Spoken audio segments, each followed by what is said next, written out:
Hello and welcome to all my dear online learners on your free education point, that is, Education Info 404, powered by Info 404 Company and Team, hosted by Arya Keshav Bharadwaj.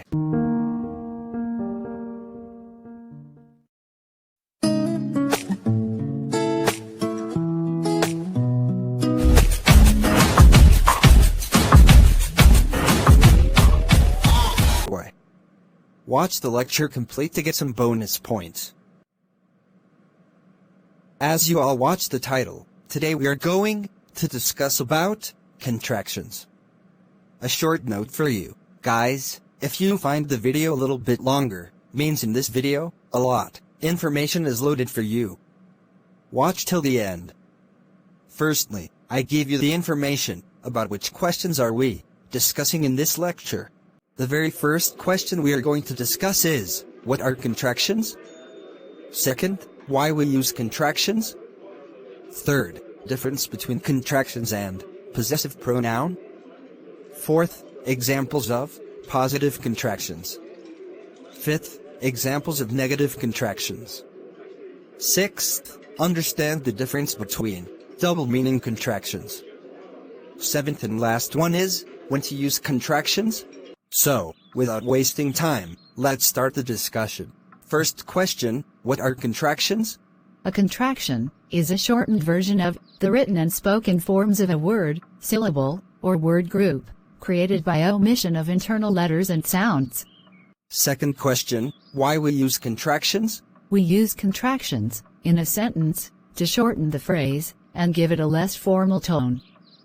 For example, they are playing together. When you use a contraction, you combine A and R together. You then replace the A with an apostrophe. The sentence becomes, they're playing together.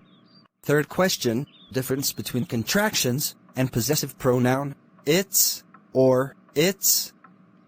Both have the same pronunciation.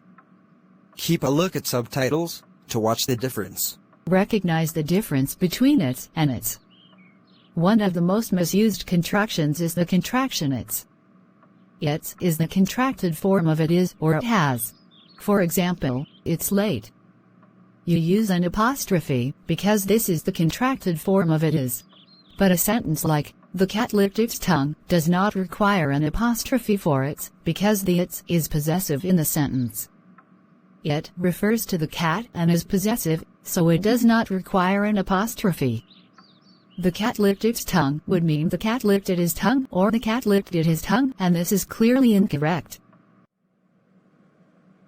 If you don't understand any part, please repeat the video immediately. Because, if your basic concept is not clear, you cannot use it properly. If you understand the basics, let's move on to the main point. Fourth question, examples of positive contractions. Positive contractions are used often in common speech and in casual writing. Keep a look at subtitles. Examples, I've, contracted form of I have. I'll, contracted form of I will. I'd, contracted form of I would, I should, I had. You're, contracted form of you are. You, contracted form of you will. You'd, contracted form of you had, or you would. He's, contracted form of he has, or he is. He'll, contracted form of he will. He'd, contracted form of he had, or he would. She's, contracted form of she has, or she is. She'll, contracted form of she will. She'd, contracted form of she had, or she would. It's, contracted form of it has, or it is. It'll, contracted form of it will. We're, contracted form of we are. We've, contracted form of we have. We'll, contracted form of we will.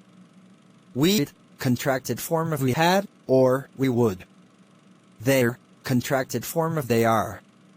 They've, contracted form of they have. They'll, contracted form of they will. They'd, contracted form of they had, or they would. Fifth question, examples of negative contractions. Examples are, aren't, contracted form of are not. Can't, contracted form of cannot. Couldn't, contracted form of could not. Dare in single quote T, contracted form of dare not. Didn't, contracted form of did not. Doesn't, contracted form of does not.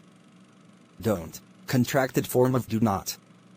Hasn't, contracted form of has not. Haven't, contracted form of have not. Hadn't, contracted form of had not. Isn't, contracted form of is not. Shouldn't, contracted form of should not. Wasn't, contracted form of was not. Weren't, contracted form of were not. Won't, contracted form of will not. Wouldn't, contracted form of would not. Other negative contractions like mayn't, contracted form of may not, mustn't, contracted form of must not, and needn't, contracted form of need not, are considered outdated contractions. They are not used in common speech and are often not used in written language. Asterisk note, please repeat the lecture immediately, if you not understand any part. Sixth and the last question, difference between double meaning contractions. Double meaning positive contractions, some contractions, such as he'd, could be the contracted form of either he would or he had. The context of the sentence will help you determine which meaning is implicated by the contraction. Always read the entire sentence to figure out what contraction is being used. For example, she'd like to go to the store. This is the contraction of she would like to go to the store, as it is the only grammatically correct option. She had liked to go to the store is clearly incorrect. Second example, she'd completed the work by the time I arrived. This is the contraction of she had finished the work by the time I arrived, as it is the only grammatically correct option. She would finish the work is clearly incorrect. Double meaning negative contractions. When you are using the verb to be in a sentence and you are trying to create the negative form, there are two possible options. For example, we are not could be contracted to we aren't or we're not. She is not can be contracted to she isn't or she's not. They are not can be contracted to they aren't or they're not. The exception is I am not. It can only be contracted to I'm not. Do not contract I am not to I'm not or I am not. You may put a contraction at the end of a question, such as, you've spoken to Mark, haven't you? But if you are putting am not at the end of the question, it should be contracted to aren't. For example, I'm early, aren't I? As I promise you all, now it's time to give a bonus point. Bonus point, avoid using contractions in formal documents like cover letters, medical documents, or legal documents. The only time you will use contractions in an academic essay is when you are quoting sources that use contractions. Bonus point, informal contractions like gonna, contracted form of going to, wanna, contracted form of want to, and gimme, contracted form of give me, are not appropriate for formal or informal writing, and should be restricted to casual conversation only. After providing you much more knowledgeable content, it's time to end the lecture here. If you don't understand anything, repeat the lecture, or write your comments in the comment section. For now this is the end, but we meet up again on the another video of Education Info 404. If you want more free educational videos, subscribe to the channel, press the bell icon, and don't forget to like the video. It motivates us to make more videos like this. Thanks for watching.